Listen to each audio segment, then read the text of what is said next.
Hey folks, I want to speak about a few things today. I want to speak about a bodybuilding technique I've been using recently. And second thing is a conversation with a client, which was actually more of a personal conversation. It was through the relationships. And what I said to him.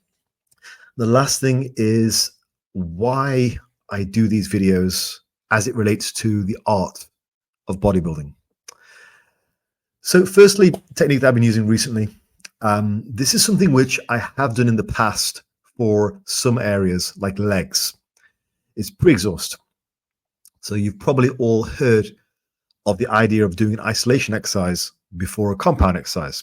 Now, when it comes to my progress, I generally base my progress on how I'm doing with compound exercises, my markers of progression theory. I think it's important to progress on everything, but the markers of progression are what really move the needle in terms of gaining muscle. So on a typical leg day, I might start with leg extensions, leg curls, and then I might move into leg presses and leg squats. But recently I've been doing that for every body part. So you just saw me warm up for a chest day there with cable flies. So I'll do something like 3 sets to failure in about the 10 to 12 range. And I find that's enough. No partials, no forced reps, no drop sets. I don't want to burn myself out, but I do want to get 3 good sets to failure before I move on to the compound work. And I would say that's been working out very well. On average, I'm lifting about 20 to 25 kilo less on the compound exercise afterwards because I'm pre-exhausted. But I'm getting just as sore. I'm able to progress. I feel like I'm getting just as good of a workout. In fact, the other benefit, which is probably the main benefit for why I do this, is on subsequent days, I don't feel as trashed when it comes to my shoulders and my elbows. You see, as I've said to you guys before, I'm a fairly unique population in that I'm old, but I'm also still relatively strong. And as a result, I find it's my connective tissues which really take a beating. My muscles still recover super quick. In trained lifters, your muscles will recover, 24 hours, maybe 48. But it's your joints and connective tissues that will really take a pounding, and that's what you have to account for.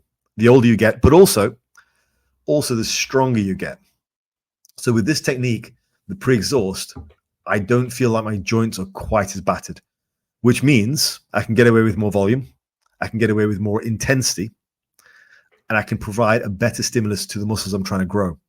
So you'll see me here doing some additional forced reps and negatives, which are great for growth, more stimulus. But they're very difficult to recover from if you're going into it completely fresh.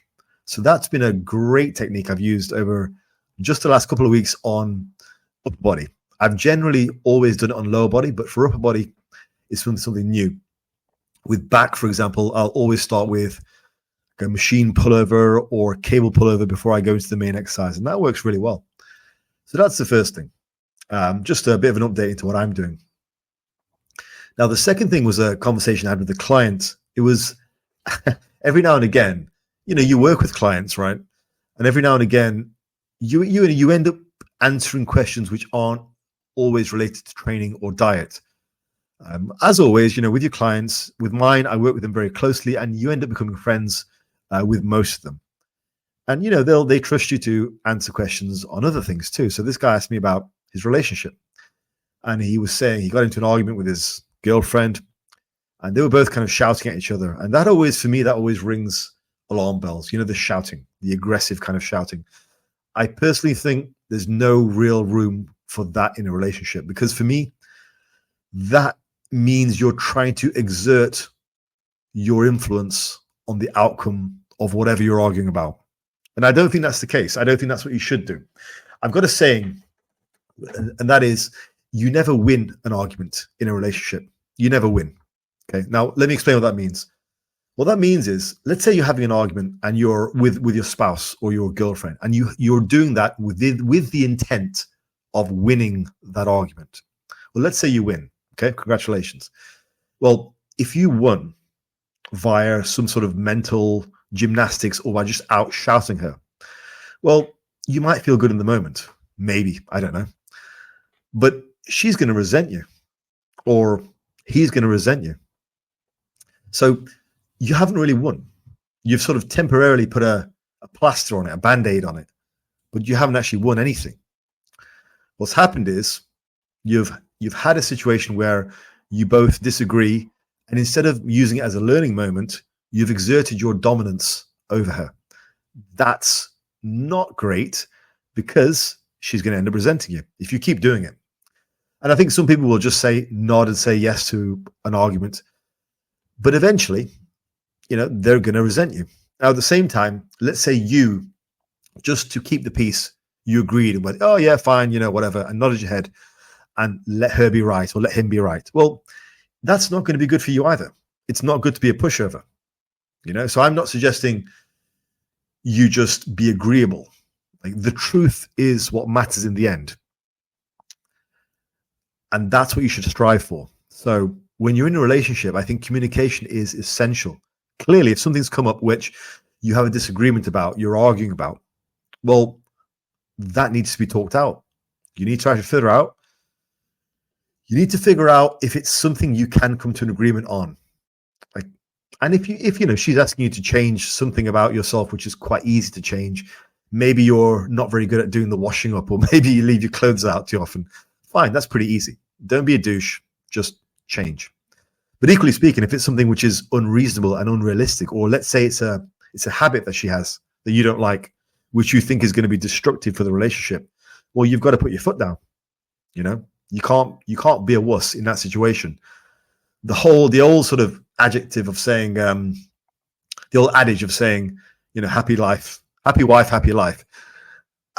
I get the idea, but you're not going to be very happy if you're just going along with whatever crazy stuff she's saying just for the sake of keeping her happy. That's not going to keep anyone happy in the end. And it's likely not going to keep her happy either. So the truth matters. The truth is important. And what that means is not shouting, not having a screaming match, which is you just exerting your dominance over her. It means coming to an understanding so you can move forward together. That should always be the goal. No one should be winning. You should both win. That's the idea. Now, the final thing I want to talk about is why I do these videos, training videos. So as a school teacher, I feel quite confident as an ex-school teacher, I feel quite confident in this point. Bodybuilding is very much an art form in the sense that there are lots of interconnected factors, lots of things going on. There are a lot of truths in almost everything we hear. And I think sometimes the disagreements we have amongst each other are not disagreements necessarily of things that work, but things that work within the system that they're in. So sure, like staying away from failure, for example. Somebody might argue vehemently for training to failure. And somebody else might say, no, you don't need to train to failure. Just train within 1 or 2 RAL. Now, they can both be right within context. The train to failure guy may well be right in the context of a lower volume routine. Great. Or an advanced athlete. Great. The RAR guy may be right in the context of a high volume routine.